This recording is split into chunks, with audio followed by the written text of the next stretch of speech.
Hi, thanks for watching, and welcome to our three-part series named The Ultimate Question.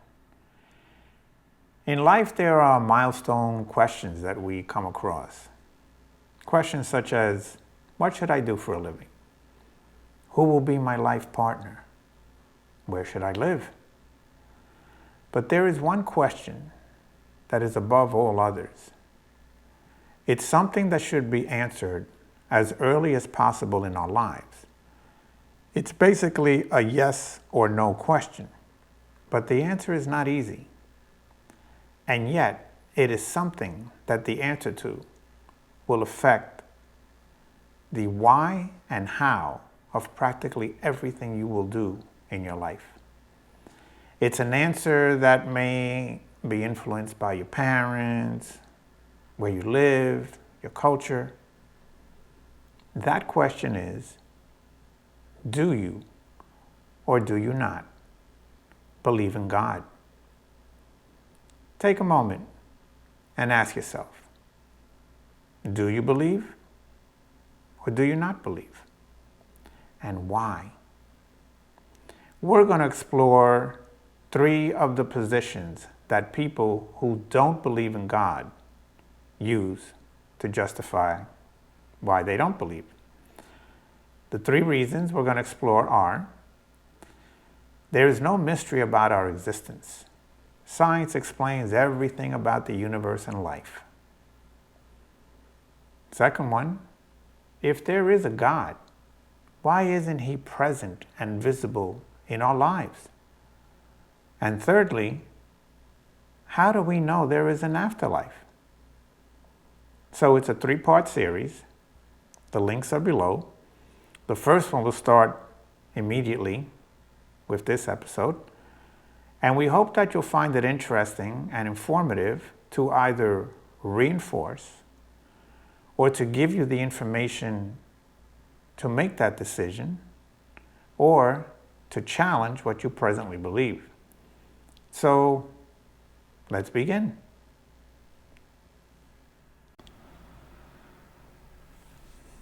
All right, so the first topic we're going to address here is that science explains the process of the creation of the universe, life, and evolution.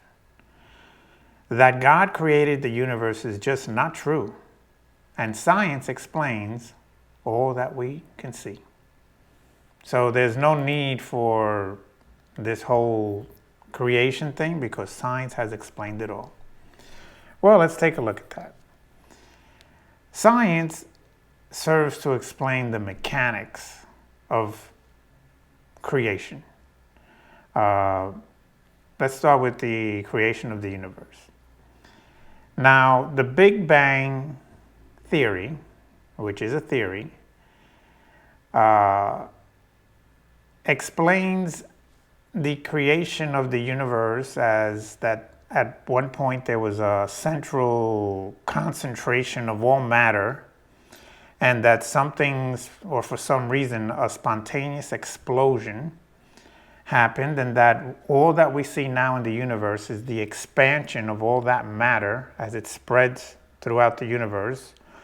And we're part of that. Our solar system was formed out of the matter that was ejected from that explosion, and that explains everything that we see out there in the universe.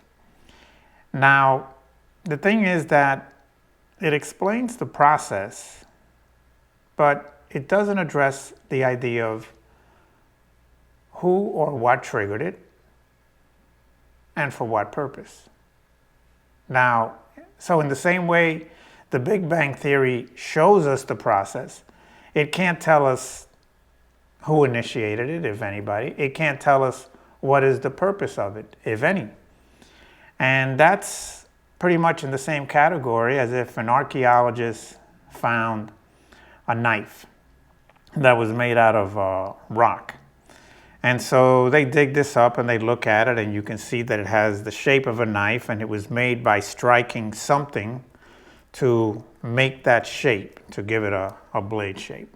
Okay, so you can kind of deduce how it was made, but that doesn't tell you who made it or for what purpose.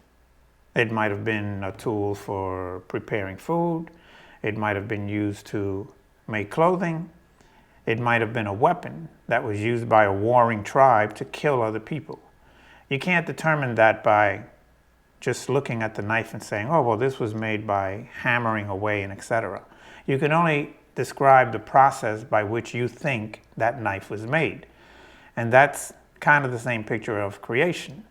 The Big Bang is a theory, but it doesn't explain if there's a who or a why. And so science cannot rule out that there is a creator just because they can make a theory about how the universe has come to be. Now, let's go to evolution. Now, as we know, evolution was a theory proposed by Charles Darwin that something called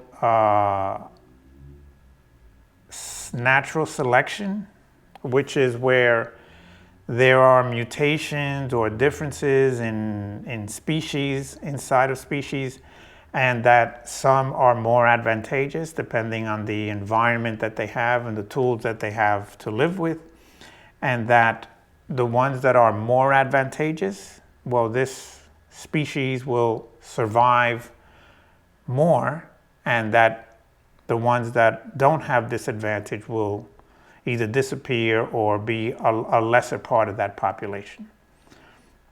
So to explain it a little easier, in 1896, a English naturalist, Tutt, in England there were two types of moths. They were called peppercorn moths.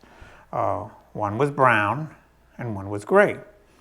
And the gray one was like 80% of the moth population because the trees tended to be gray in color. So the gray moth blended in with the background. The birds didn't see them as easily. But the brown moths stood out very clearly against this light background, and the birds would pick them off. So they were a small part of the population, less than 20%. Then the Industrial Revolution came. And with all of the smokestacks that they had, remember that they used to burn coal for their factories, this soot, this brown powder started to coat everything, including the trees. And suddenly, the brown moths now had this brown background, and they blended right in. But the gray moths, now they're very visible against this dark background, and the birds started eating them. So very soon, the brown moths became 80% of the moth population, and the gray moths reduced down to 20%. And that's how natural selection works. And it seems pretty simple, right? And it should be. Except that there's one problem.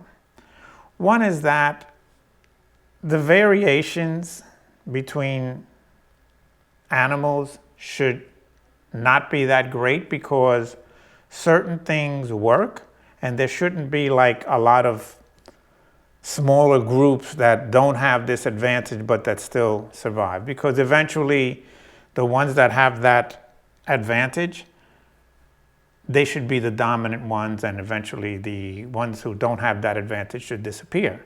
So you shouldn't have all these variations like we have, like all these different birds and insects and everything. And the other one is that the solutions to to a lot of survival problems that species have is overly complex and intricate for what's going on. So let's take the example of a bat. Okay, so here's this flying mammal. It's practically blind. It hunts at night, and it eats flying insects. Now the bat uses radar. It sends out a high-pitched sound that we can't hear because it's too high for our ears to register. And these sound waves will hit objects, tree branches, leaves, whatever, and insects, and reflect back to the bat.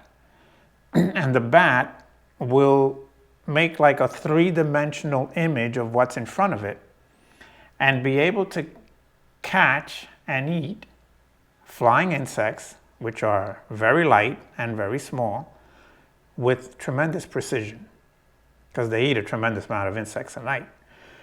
So this is like an incredibly over-complex solution to an animal who technically, a flying animal that is blind, you wouldn't expect an animal like that to survive. And according to natural selection, it shouldn't. Whatever were the first versions of bats should not have lasted very long, because where were they going to develop this radar guidance system quick enough to be able to survive? So that seems like a really ingenious and complex, and it is an incredibly complex solution to a species who technically should not have had any survival chance. A blind flying animal that eats insects. What are the odds of that? So let's look at another example, the gecko lizard. They're small lizards. They have feet that look like pads. What's interesting about them is that they can climb up practically any surface, including glass, which has really nothing to grab onto. And geckos have such a tremendous adhesion that they can actually climb upside down on glass. And no other animal can do this. But we, for a long time, have tried to figure out how do they do it. And the idea was, oh, well, maybe they secrete a sticky substance. No, that's not the case. Maybe they have some kind of suction. That's not the case either. It wasn't until we finally developed microscopes that were powerful enough to let us see that what we see is that the gecko has these very small fibers on its pad. And these fibers, if you've ever ran a comb or a brush through your hair, you may notice that it can pick up pieces of paper because it makes that comb electromagnetic,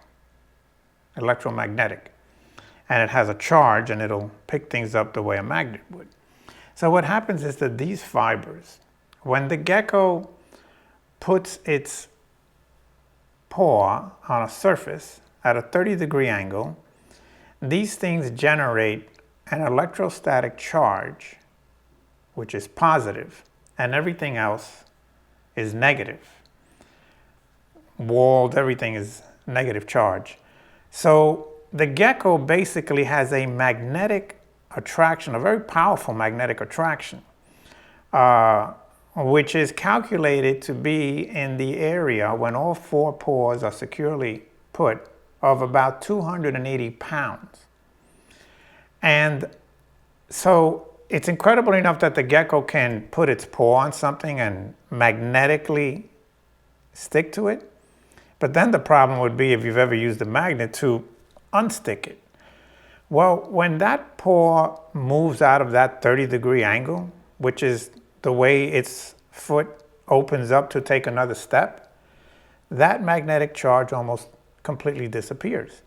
And then once he puts it on the other surface at the 30-degree, he activates that magnetic charge again. Now, this is happening totally unconscious. The gecko isn't thinking about turning this magnetic charge on and off. This happens totally spontaneous, as with the bat. That's an incredibly sophisticated solution for a lizard to be able to climb up surfaces. And so the thing is that you see the evidence of an incredibly sophisticated, ingenious, and creative design that is way beyond even our capability to use right now. We developed radar from what the bat has, using that as a model, and we're beginning to try to use carbon fiber to use this as an adhesion to things, like for surgery with wounds and etc. But these were things that happened spontaneously, and they are such incredibly sophisticated solutions to what should have been simple problems. And they show evidence of something working aside from this automatic, either it works or it doesn't work, either you survive more or you don't survive more, very elementary survival of the fittest that evolution is supposed to be about. So what we see is the fingerprints of an incredibly creative designer all over nature. And you know that if you watch any nature shows like Nature or National Geographic, practically any animal or insect or bird they show you is an incredibly sophisticated being that has these unthinkable and incredibly ingenious survival solutions. And where do they come from? Not just random A, B, it either works or it doesn't work. So there's something going on with that we see expressed in nature of the evidence of a incredibly sophisticated, ingenious, it's almost like a toy maker. And these things actually, when you study them and look at them, which is one of the great things about science, because I am in no way against science. I love science, but when you are able to explore and understand the complexity of how a lot of living things, including us, operate in this world, you can't help but be in awe. And it's almost as if God has put these things as an example of his awesomeness. So when you look at it, evolution is a mechanism instituted by the Creator for all life to follow a path to greater perfection. In the sense of nature, it's with their environment. But we, the ultimate creation of God on this world, we also follow that flow of evolution to a more perfect state. Except our more perfect state is to be accomplished in the spiritual realm. And that's our primary evolutionary goal, is a spiritual perfection, a spiritual refinement. Now, let's examine the most complex question that science has to deal with, which is the creation of life on the earth. Now, science has proposed the idea that life began on the earth with what they call the primordial soup, that the earth in its time of forming, which I believe is about 3 or more billion years, that in this time of formation, that there came a period where a lot of gases like ammonia, methane, oxygen, hydrogen were all present, and that the water or liquid that was there with all these elements, that something, lightning or volcanic energy, something sparked the energy that made life spontaneously appear. Obviously as a single-celled organism, and then to, over time, evolve into multi-cell, and then primitive fish, and the fish eventually comes out of water, and the whole path of evolution that we now know. So the only problem is that science has not been able to demonstrate any executable and repeatable demonstration for how life started. And this is big because it's the most fundamental mystery of this planet and probably of the universe, how life began. And science has not been able to touch this as far as demonstrating to us, oh, look, we made something live, even if it's for 5 seconds. Because remember, not only does something have to spark to life, but it also has to be self-aware, able to consume energy, like, eat, able to respond to its environment, like if it's too hot or it's acidic, move away or move towards where there's food, and be able to reproduce. Because without all of these things being accomplished, this thing would not live very long and definitely not be able to reproduce and continue the species. So science has no real demonstration that this incredible spontaneous formation of life could happen by any kind of experiment, anything that would at least even initiate that process. And the biggest element that science uses to try to give possibility of this, of life, is time. They talk about, billions of years that, this process just had so much time to develop that, there's more than enough time for this single cell organism to become us eventually, because we're the highest life form on this planet. So time is not an element that you can say, oh, well, something will happen if you just give it enough time. Because let's take a simple device like an egg beater. You use it, it has a little wheel, you turn it, the two little brushes at the bottom turn, very simple device. One wheel turns this way, it turns another wheel this way, and these things turn with it. It has about 10 pieces when you take it apart. Maybe 2 or 3 screws and like 10 pieces that fit together very easily. It's like a real basic puzzle. Now, if you took this egg beater and you took it apart and you put it in a box, so this egg beater now in pieces represents the necessary elements for life, oxygen and hydrogen and etc. You put it in a box and you shake the box for 10 minutes. And then you open the box, because what you're hoping is that by all of these things jumbling and bouncing off each other, that these pieces will be able to spontaneously fall in place to make an egg beater. It doesn't happen after 10 minutes. You try it for an hour. You try it for a day. You try it for a week. And you continue, and you could do this for thousands of years, for millions of years, for billions of years. What is the probability that all of these 10 pieces would spontaneously just happen to bounce all together, reassemble this egg beater, this simple device, and you'd have an egg beater again?